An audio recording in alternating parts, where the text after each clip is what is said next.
এক গ্রামে এক বিধবা বৃদ্ধা বাস করত। বৃদ্ধার সাথে থাকতো তার ছেলে। বৃদ্ধার পরিবারটি খুব গরিব ছিল। তার ছেলের পেশা ছিল মাছ ধরা এবং সে ছিল নিঃসন্তান। বৃদ্ধা চোখেও একটু একটু করে নষ্ট হয়ে যাচ্ছিল। বৃদ্ধার মনে দুঃখের কোনো শেষ ছিল না। তবে বৃদ্ধা ছিল খুব ধার্মিক। সে নিয়মিত দেবতার কাছে প্রার্থনা করত। তবে একদিন দেবতা তার প্রার্থনায় সন্তুষ্ট হয়ে বৃদ্ধাকে দেখা দিল এবং বলল, তুমি কি চাও? তুমি যে কোনো একটা জিনিস আমার কাছে চাইতে পারো। দেবতার কথা শুনে বৃদ্ধা খুব খুশি হলো, কিন্তু সে সিদ্ধান্ত নিতে পারলো না যে সে কি চাইবে। সে দেবতার কাছে বলল, না, আপনি আমাকে কয়েকদিন সময় দিন।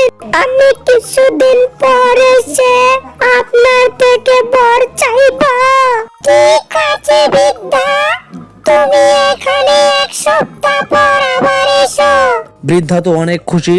সে বাড়িতে যাওয়ার পর অনেক চিন্তা করলো এবং বৃদ্ধা তার ছেলের সাথে পরামর্শ করলো এবং তার ছেলে তাকে বলল, মা, জীবনে যদি বাবাই না হতে পারি তাহলে এই জীবনের মূল্য কি?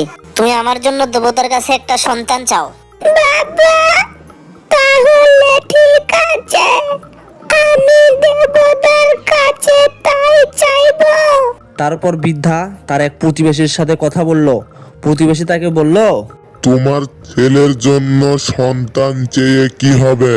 তোমরা নিজেরাই তো ঠিক মতন খেতে পারো না, সন্তান হলে তাকে কি খাওয়াবে?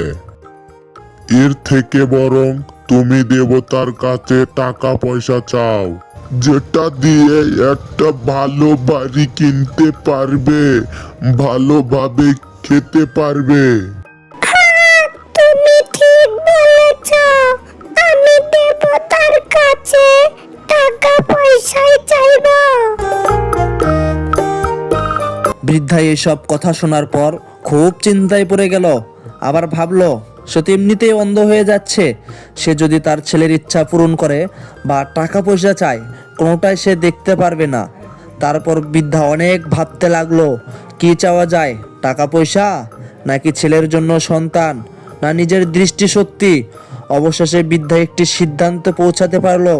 কিছুদিন পরে বৃদ্ধা দেবতার কাছে আবার গেল এবং দেবতা তাকে জিজ্ঞাসা করলো, বৃদ্ধা, তুমি যে কোনো একটি বর পেতে পারো, বলো কি চাও? আমি যেন দূর থেকে দেখতে পাই আমার নাতনি একটা রাজপ্রাসাদে বসে সোনার চামচে দুধ খাচ্ছে, এটাই আমার বর। বৃদ্ধার কথা শুনে দেবতা হাসলেন এবং দেবতা তাকে বলল, আমি যেহেতু কথা দিয়েছি, সেহেতু তোমার ইচ্ছা পূরণ করব।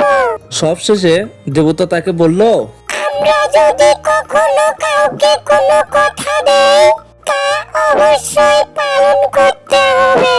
ভিডিওটা তোমাদের কাছে কেমন লেগেছে অবশ্যই কমেন্ট করে জানিয়ে দিও এবং ভিডিওতে একটা লাইক দিও এবং চ্যানেলে নতুন হলে অবশ্যই চ্যানেলটা সাবস্ক্রাইব করো।